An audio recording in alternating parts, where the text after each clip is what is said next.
Donc je continue la troisième partie de mon préambule à l'introduction de la littérature française, la lecture de Sylvie. Pour commencer, je vais quand même faire un petit résumé de la seconde partie, Adrienne. Ainsi, dans un état de demi-somnolence, Gérard de Nerval se souvient d'une scène de sa jeunesse où un groupe de jeunes filles dansait en rond sur une pelouse devant un château datant du temps de Henri IV. Gérard de Nerval va rejoindre ce groupe. Il est accompagné d'une très jeune compagne, Sylvie. Il est le seul garçon dans ce groupe. Plus tard, Adrienne, une belle jeune fille grande et blonde, se met à chanter et tous les enfants assis en rond autour d'elle sont sous le charme. Et vraisemblablement, Gérard de Nerval va tomber amoureux d'Adrienne. Il lui offre une couronne de laurier qu'il pose sur sa tête, ce qui va provoquer la jalousie de Sylvie. Pour résumer ce passage, je pourrais citer ces deux paragraphes. Le premier, des jeunes filles dansaient en rond sur la pelouse en chantant de vieux airs transmis par leur mère et d'un français si naturellement pur que l'on se sentait bien exister dans ce vieux pays du Valois où, pendant plus de 1000 ans, a battu le cœur de la France. Le second paragraphe résume bien la personnalité d'Adrienne. C'était, nous dit-on, la petite fille de l'un des descendants d'une famille alliée aux anciens rois de France. Le sang des Valois coulait dans ses veines.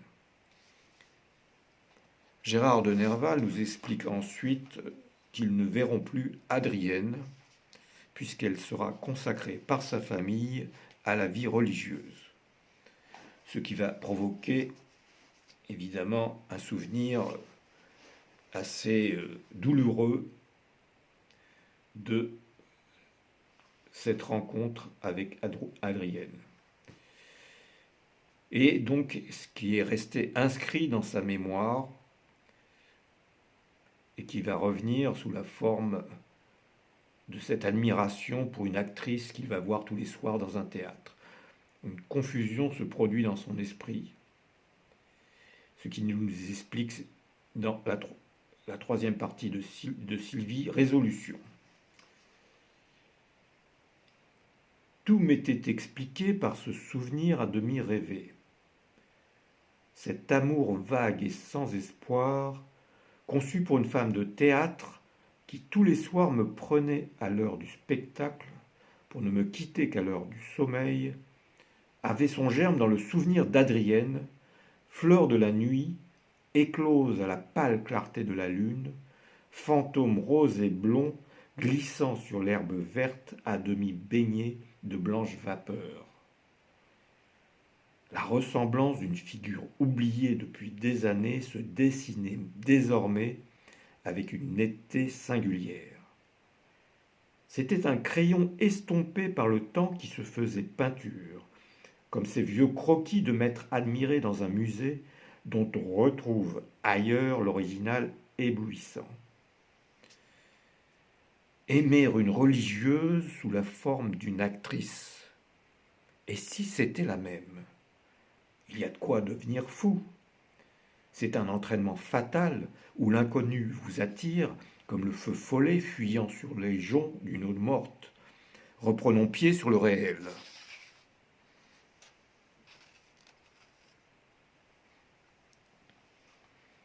Et Sylvie que j'aimais tant, pourquoi l'ai-je oubliée depuis 3 ans?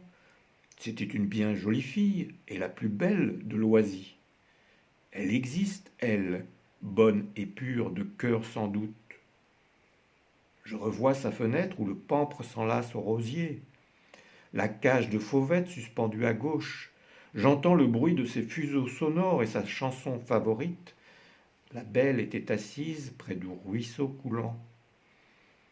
Elle m'attend encore. Qui l'aurait épousée? Elle est si pauvre. dans son village et dans ceux qui l'entourent, de bons paysans en blouse, aux mains rudes, à la face amaigrie, au teint hâlé. Elle m'aimait seule, moi le petit Parisien, quand j'allais voir près de Loisy mon pauvre oncle mort aujourd'hui. Depuis 3 ans, je dissipe en Seigneur le bien modeste qu'il m'a laissé et qui pouvait suffire à ma vie. Avec Sylvie, je l'aurais conservé. Le hasard m'en rend une partie. Il est temps encore. À cette heure, que fait-elle? Elle dort? Non, elle ne dort pas. C'est aujourd'hui la fête de l'Arc, la seule de l'année où l'on danse toute la nuit. Elle est à la fête. Quelle heure est-il? Je n'avais pas de montre. Au milieu de toutes les splendeurs de bric-à-brac qu'il était d'usage de réunir à cette époque, pour restaurer dans sa couleur locale un appartement d'autrefois, brillait d'un éclat rafraîchi une de ces pendules d'écaille de la Renaissance, dont le dôme doré, surmonté de la figure du temps, est supporté par des cariatides du style Médicis, reposant à leur tour sur des chevaux à demi cabrés. La Diane historique, accoudée sur son cerf, est en bas-relief sous le cadran. Sous le cadran, où s'étalent sur un fond niellé les chiffres émaillés des heures. Le mouvement, excellent sans doute, n'avait pas été remonté depuis 2 siècles. Ce n'était pas pour savoir l'heure que j'avais acheté cette pendule en Touraine.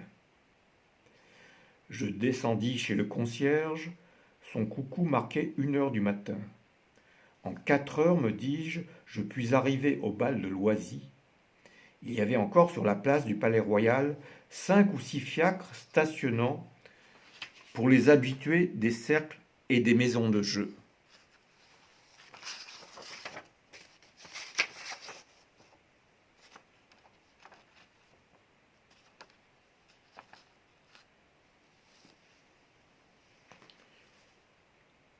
À Loisy, dis-je au plus apparent. Où cela est-il? Près de Senlis, à 8 lieues. Je vais vous conduire à la poste, dit le cocher, moins préoccupé que moi. Quelle triste route la nuit, que cette route de Flandre, qui ne devient belle qu'en atteignant la zone des forêts. Toujours ces 2 files d'arbres monotones qui grimacent des formes vagues. Au-delà des carrés de verdure et de terre remuée, bornés à gauche par les collines bleuâtres de Montmorency, d'Écouen, de Luzarches, voici Gonesse, le bourg vulgaire plein des souvenirs de la Ligue et de la Fronde. Plus loin que Louvres est un chemin bordé de pommiers dont j'ai vu bien des fois les fleurs éclater dans la nuit comme des étoiles de la terre. C'était le plus court pour gagner les hameaux. Pendant que la voiture monte les côtes, recomposons les souvenirs du temps où j'y venais souvent.